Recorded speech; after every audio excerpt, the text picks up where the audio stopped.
నేను దీనికి చెప్పాల్సిన పద్ధతిలో బుద్ధి చెప్పొస్తాను. రా చూడు, నీ ట్రిక్కులు జిమ్మిక్కులు ఎన్ని చేసినా నువ్వు అనుకున్నది ఏది జరగదు. ఆల్రెడీ జరిగింది, ఇంకా జరగడానికి ఏముంది? ఏం జరిగింది? ఏమీ జరగదు. నువ్వేదో మీ మధ్య సంబంధం ఉన్నట్టు క్రియేట్ చేయాలనుకోకు. కానీ అంత తేలిగ్గా ఇది నమ్మొచ్చేమో గాని నేను నమ్మను. సాకేత్ ఏంటో నాకు బాగా తెలుసు. నీ చెల్లెలు కన్నీళ్లే చెప్తున్నాయి అది నమ్మింది అని. నువ్వు నమ్మితేయే నమ్మకపోతేయే. సాకేత్ మీ ముందు బయటపడకపోవచ్చు, కానీ నా ముందు మాత్రం తన మనసులో నా స్థానాన్ని స్పష్టంగా చెప్పాడు. వింటున్నావుగా? ఇంకా ఎలా నమ్మాలక్క? హారతి వద్దు, ఇంకా అబద్ధాలు ఆడకు. నీకేదైనా కోపం ఉంటే, కక్ష సాధించాలనుకుంటే నా మీద చూపించు, అంతేకాని స్వర్ణ మనసుని కలుషితం చేయకు. కలుషితం అయ్యింది నువ్వు, నీ ప్రవర్తన. మా ముందు మందలించినట్టు నటించి మంచి అనిపించుకోవాలని చూడకు. నిన్న జరిగింది ఇవాళ జరిగింది. పెళ్లి ముంచుకొస్తున్న కొద్దీ మీరు తెగపడుతున్నారు.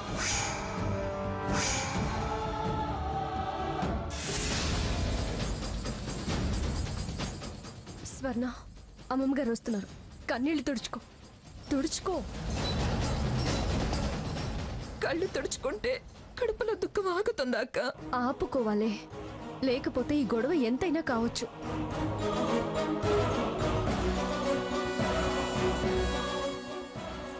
ఏమిటి ఈ టైంలో ఇక్కడ మీటింగ్ పెట్టారు?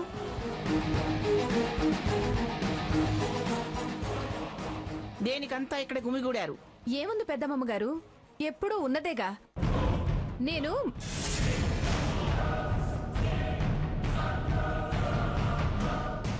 కండిషన్ బయట పడితే ఓడిందని అవుతాం. ఏమిటి గొడుగుతున్నావు? నేనేం గొనగలేదు అమ్మమ్మ గారు. ఏ సీత, అబద్ధాలాడకు.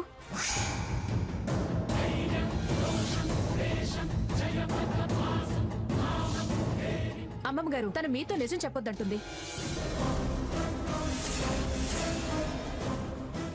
ఏమిటా నిజం? ఏం జరిగింది? ఏం దాచమంటున్నావు? ఏముంది పెద్దమ్మ గారు, నన్ను చూస్తే చాలు కళ్ళల్లో నిప్పులు పోసుకుంటున్నారు.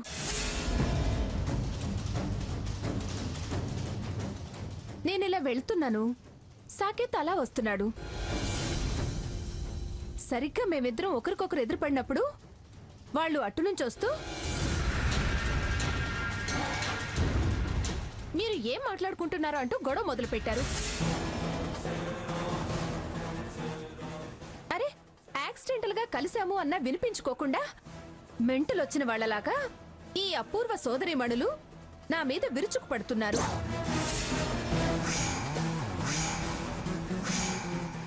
నిప్పు లేకుండా పొగరాదు.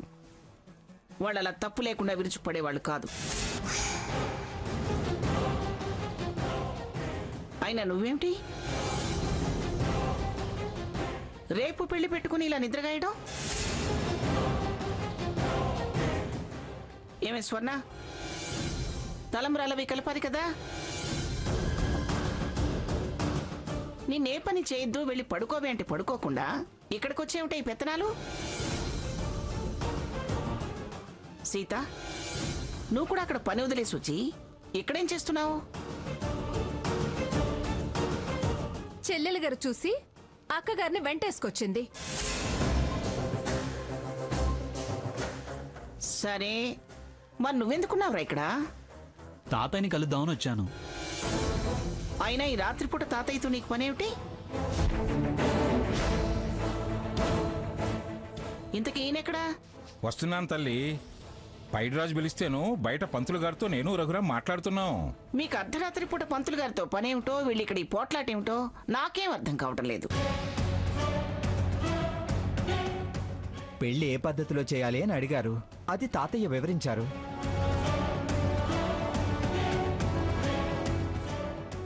కారణం లేకుండా పోట్లాట పెట్టుకోవడానికి మాకేం పిచ్చి పట్టలేదమ్మమ్మా. పిచ్చో చేదస్తమో అయినా రేపటితో దీంతో మనకు సంబంధం తెగిపోతుందిగా. ఈవిడ గారు సాగించే సంబంధం పొడిగించాలనుకుంటుంది. ఎప్పుడు ఈ కదే మాట అంటే? సీత, ఆలోచనలు తగ్గిపోయి అనుమానాలు ఎక్కువైపోతున్నాయా మీకు? ఇంకా దాన్ని సాధించడానికి ఏముంది? అనుమానమేం కాదమ్మమ్మా. స్వర్ణ పద, ఎందుకు వాదనలు? అమ్మమ్మ మనల్ని తప్పు పడుతుంది కదక్కా. తప్పు లేదు, ఒప్పు లేదు. ఎదుట పడితే అదో మాట, మీరో మాట. ఎందుకు ఎందుకు ఇవన్నీ? పదండి, వెళ్ళి పడుకోండి.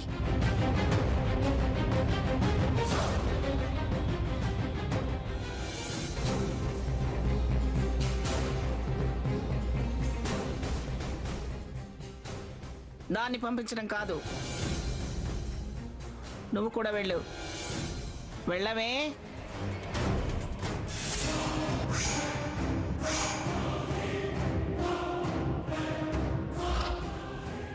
వెళ్ళరా సాకేత్, మీరు కూడా వెళ్ళి పడుకోండి.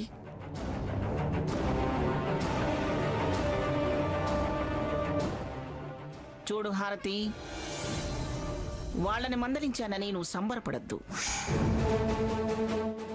నీ సంగతి నాకు తెలుసు. పెళ్లిలో పిచ్చి పిచ్చి వేషాలు ఏమైనా వేశావో నీ అంతు చూస్తా. ఏంటి పెద్దమ్మ గారు, వాళ్ళని పంపించి నా మీద విరుచుకు పడుతున్నారు? విరుచుకు పట్టం కాదు, జరిగింది వేరు, మీరు నాకు చెప్పింది వేరని తెలుసు. జరిగిన విషయాన్ని సీత దాటేయటాన్ని బట్టే నువ్వేదో వెధ వేషం వేసుంటావని గ్రహించాను. అతి తెలివితేటలు ప్రదర్శిస్తే కాళ్ళు చేతులు విరిచి కూర్చోబెడతాను. జాగ్రత్త. వెళ్ళా.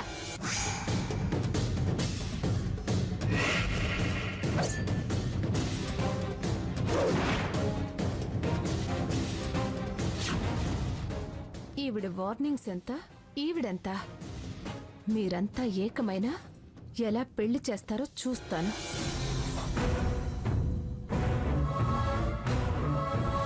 తను నిన్ను అసహించుకుంటున్నారు.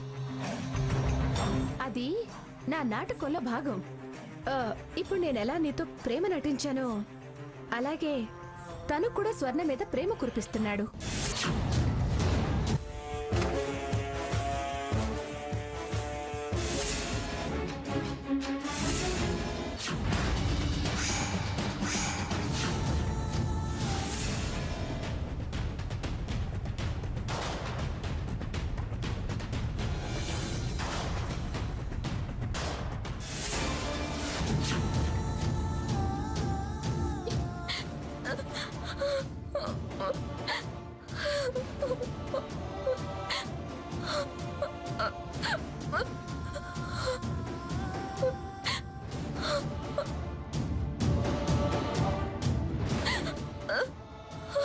స్వర్ణ, ప్లీజ్ ఏడవకు. వద్దు, నాతో మాట్లాడొద్దు, తాకద్దు, నన్ను అలా పిలవద్దు. ప్లీజ్ స్వర్ణ, ఏడవకు. ఏంటి స్వర్ణ ఇది? ఏమైందని ఇంత అసహించుకుంటున్నావు? తెలియనట్టు, వెరగనట్టు అలా మాట్లాడుకో. నిజం స్వర్ణ, నా తప్పేం లేదు. అంతా ఆ మాహిళాడి చేసింది. ఇలా మన మధ్య అనుమానం రావటానికి అది అలా నాటకం ఆడింది. నన్ను నమ్ము స్వర్ణ. నో, నేను నమ్మను. నమ్మే ప్రసక్తే లేదు. నువ్వు ఇలా మొండిగా మాట్లాడితే నేనేం చేయను స్వర్ణ. నువ్వు ఏ ప్రమాణం చేయమన్నా చేస్తాను, ఎవరి ముందు చెప్పమన్నా చెప్తాను. నిజంగా నాకే పాపం తెలీదు. అక్రమ సంబంధాలకి తెగబడ్డాలు ఏ ప్రమాణానికైనా సిద్ధపడతారు. ఏ ప్రమాణం చేసినా, ఎంత బుకాయించినా నన్ను కన్విన్స్ చేయలేవు. జరిగింది అబద్ధమని నమ్మించలేవు. దయచేసి నన్ను విసిగించుకో. వెళ్ళు. స్వర్ణ, ఈ ఒక్కసారికి నా మాట నమ్ము. ఈ ఒక్క విషయంలోనే నేను అస్సలు నమ్మను. ఇప్పటిదాకా చాలా విషయాల్లో నమ్మాను. నువ్వు మారావని చాలా సార్లు నమ్మాను. అక్క నువ్వు మారలేదు అన్నా, లేదు బావ మారాడు అని గుడ్డిగా నమ్మాను. ఇద్దరు కలిసి పథకం ప్రకారమే నటించడం మొదలు పెట్టారని, మీ సంబంధం చూసాకే అర్థమైంది. మళ్ళీ మళ్ళీ మోసం చేయలేవు. తనతో నాకు ఏ సంబంధం లేదు స్వర్ణ. నేను ఆవిడతో కలిసి ఏ పథకము వేయడం లేదు. దేవుడి మీదొట్టు తను నన్ను సాధించడానికే, మనిద్దరి మధ్య స్పర్ధలు రావడానికే కావాలనే అలా గదిలోకి వచ్చి తలుపేసింది. అది మాత్రం నేను ఖచ్చితంగా చెప్పగలను స్వర్ణ. నువ్వు అది కలిసి ఉంటున్నారని నేను ఖచ్చితంగా చెప్పగలను. దానితో ఎంగిలి పడ్డ నిన్ను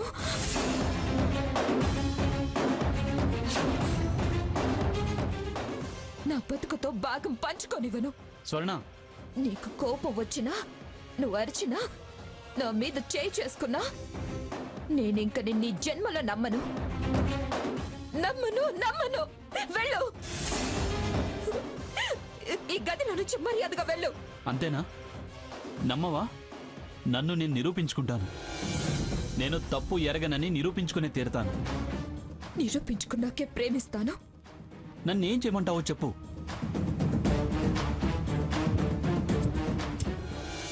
అలా జరిగిందా? ఇదంతా హారతి ప్లాన్ ప్రకారమే చేసింది.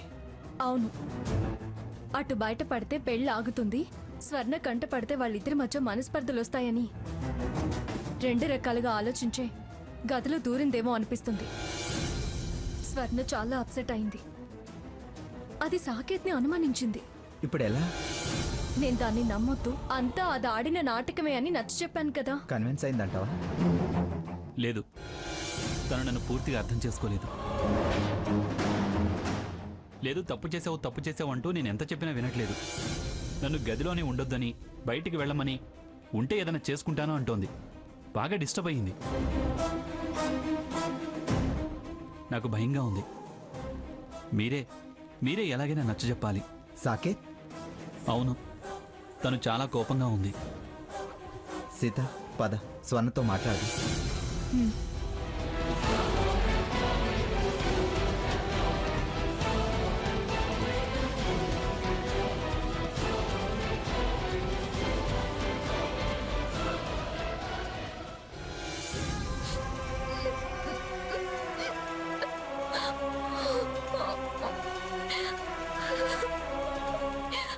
స్వర్ణ,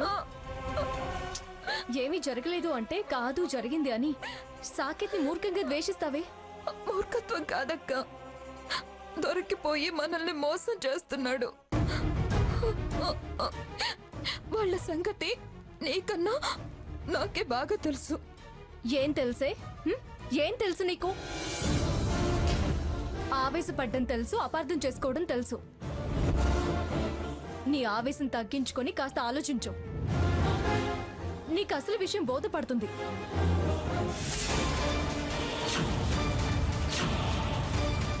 అది చాలా తెలివిగా ఒక రాయికి రెండు పిట్టలు అన్నట్టుగా అలా ప్రవర్తించింది.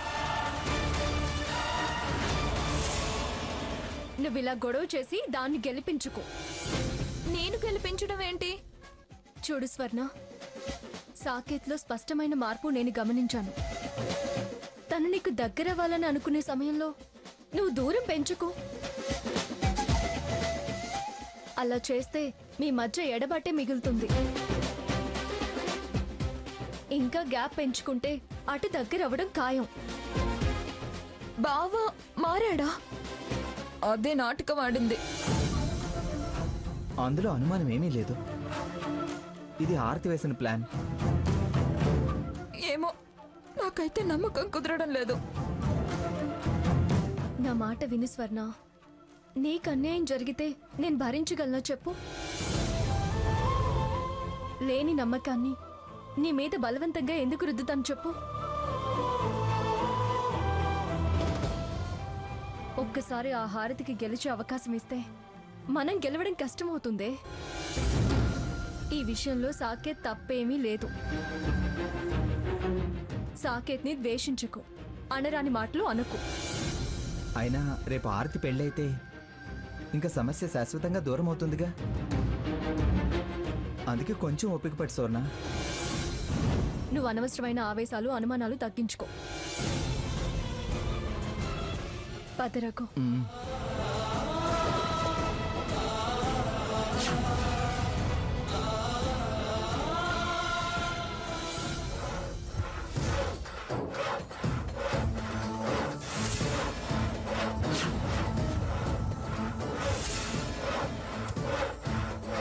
సీత, ఏంటా శబ్దం? ఏమో రఘు.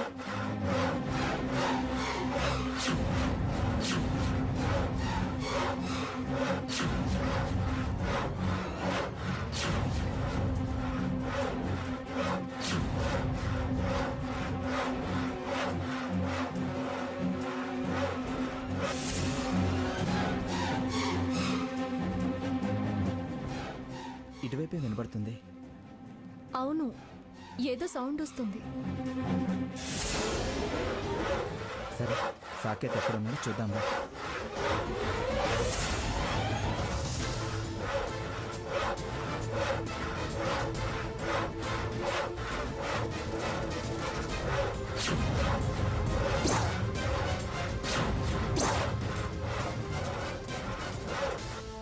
సరే, సౌండ్ గురించి మనకెందుకు కానీ సాకేత్ ఎక్కడున్నాడో చూద్దాం పద.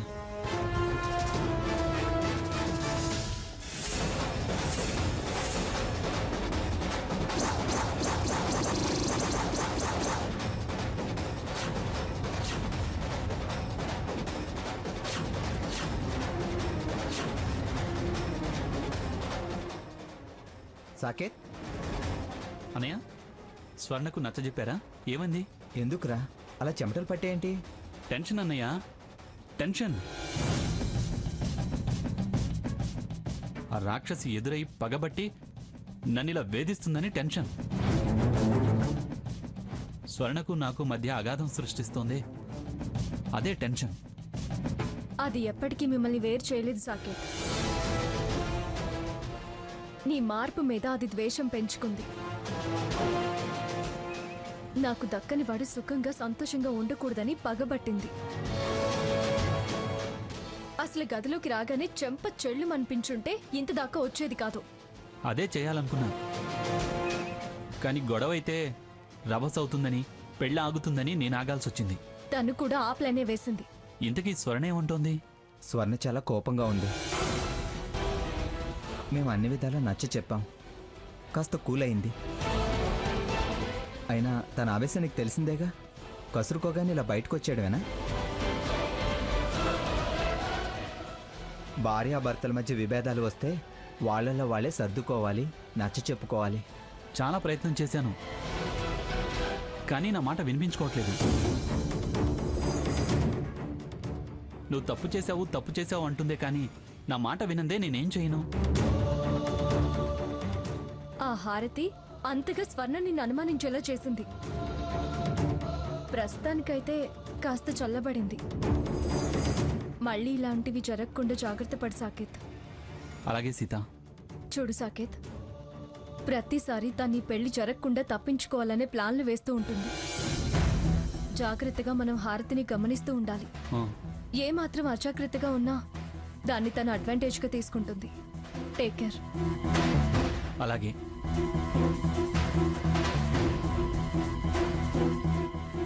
సీత, పద.